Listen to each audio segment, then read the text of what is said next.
Meet Ao Jun, flying dragon girl.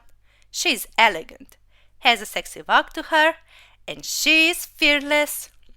When in flight, she spits fire, and everyone is afraid of her.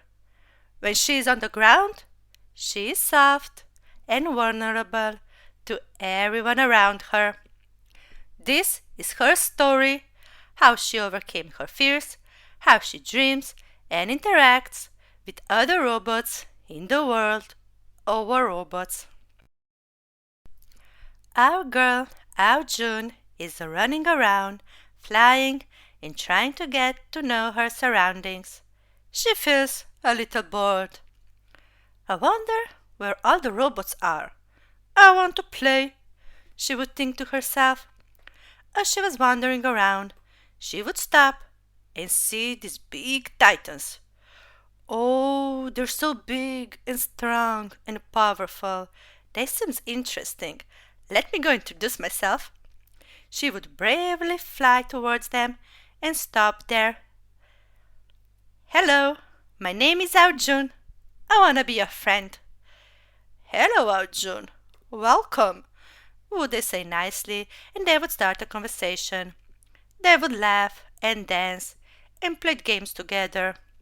Until one day, one of them would turn to her and say, "You're a little weird, Ao Jun. Why are you so soft on the ground? Why do you spit fire in the air? What is wrong with you?" And everyone would start laughing at her and her nature of being. "Oof," she would say softly, "this hurts." She would whisper, but they could hear her, and they didn't care. Arthur, the biggest, brightest, and the best in the Titans games, would turn to her and say, "I don't care, girl. You can be hurt all you want. Not my problem." So she would look him in the eye with shocked face and say, "Oh, okay, I understand. Have a nice day, everyone," would she say as she would take off and fly away from all the Titans. They're, they're all so mean, would she think. Why did I like them so much? I hate them, would she say to herself. Fully known, she doesn't hate them. She was just hurt. And the further she would fly away from them, she could admit to herself, it was fun to play games with them. They're smart, talented, and funny. Maybe I just didn't find my tribe yet. Let me try some other space maps. Oh, this is beautiful. I see old buildings, gorge, and nice grass. I like it here. Our Arjun speaks aloud and run around all alone by herself until she meet Hawk and his tribe. She would see Hawk's big muscles. His flying ability is similar to her, but lasts longer and has stronger inbuilt weapons and shields than her inbuilt flames, so she admired him from afar. She could see all of the boys would want to be like him. All of the girls wanted to be near him and his calming voice. She could see he's smart, strong, and talented robot, and she was just happy to be in the same orbit as him. She would admire him, and she would do that aloud. She tried to act cool around him, but still all cute and funny, so she could make him laugh. But just as things would look cool, Ravana comes dashing with his transcendent ability and whispers something in his ear. Ravana would give ugly look to Ao Jun and dash away with his transcendent ability. Ao Jun would look at them and say, "What? What's going on?" She was confused. Ravana was long gone by then, so Hawk looked at her and said, "I don't know. Ask Ravana." Fully known that Ravana isn't there anymore to be asked. Then Nightingale would come around, not giving her even a look, and fly to the Phantom and whisper something in his ear. Phantom would look at her with disgust in his eyes and laugh together with Nightingale. Everyone would seem to have fun times, without little Ao Jun, or maybe even on her account. So our little one turns around, and walked the other way. She looked confused around and think to herself, I need to go. I need to find my kind of robot's tribe. So she decided to fly to another space maps. Oh, this is so beautiful. I love the colorful and bright colors.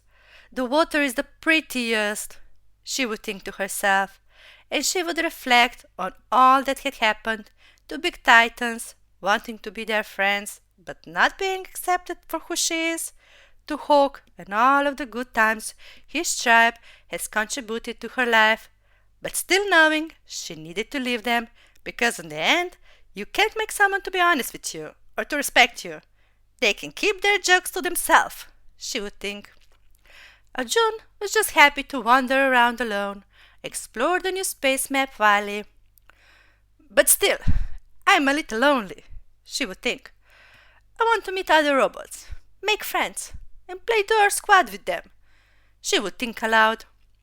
And just as she thinks that, around the corner we see Fluffy. Now Fluffy has seen Ao Jun in the air, but he has seen her before in other outer space. So he said to her, Hello, wanna hang out? She looks around the corner. I don't know. But quietly thinking, what does he want? She was thinking, huh? But then he replied, That's okay. I'm here if you change your mind. He said nicely because he saw that she is a little hesitant and a little shy. Ao Jun going back and forth. Okay, we'll think about it. Thanks. But she flew away. I don't know. What if I get burned again? Could I take it? What if I just fly solo for now? Would that be so bad? She would think for herself, but still keep a close eye on that Fluffy, so she could see what he is about. Is he nice? He's kind of funny, I guess. How is he with others? She would be curious. And soon she would come to conclusion. Life is short to be spent in fear. I want to play with others, make friends, and be happy. I want to trust robots, even if that means I can get hurt again. So she would go to him and say, Okay, we can hang out together. Sure, cool, would he replied with a smile on his face. Wanna play? Would she ask eagerly. Yeah? He said with a big smile on his face. I meant with our paint job on. Don't get too excited about it. Would she say a little angry because his laugh got a little too much and mischievous for her taste. Yeah, I didn't mean any other way, he replied, still smiling at her, because he knew she was just being careful and he needed to play this smart and nice to not push her away. And so they went off to the sunset, he on the ground, strong and reliable, she in the air, fast and spitting fire. But when she would be on the ground, she would hide behind him so the enemies couldn't get to her. They had a beautiful friendship, full of love and protective nature. As they were running around space maps, Ao Jun would think to herself, I wonder how those titans are doing. I hope they are all well and safe in their outer maps.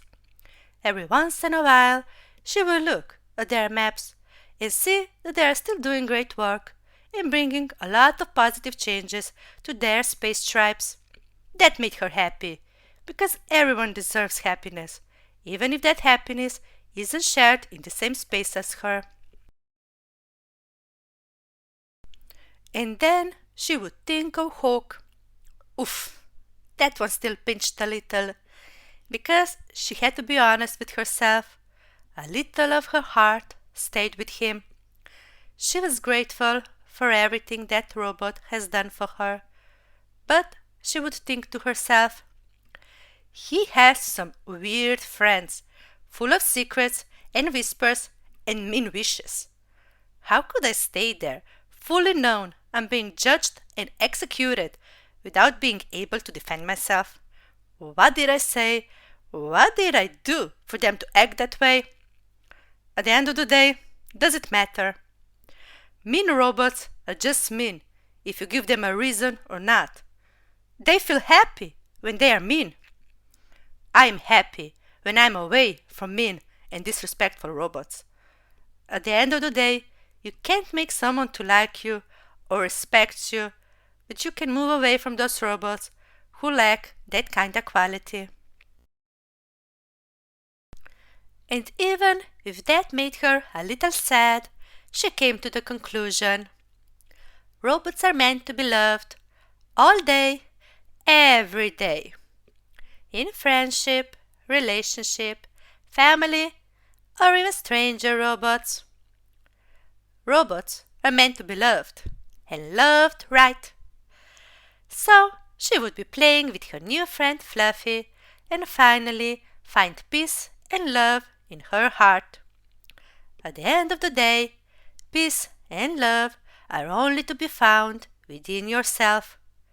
When you have that, you can give that to other robots. After all, robots are meant to be loved, and loved right.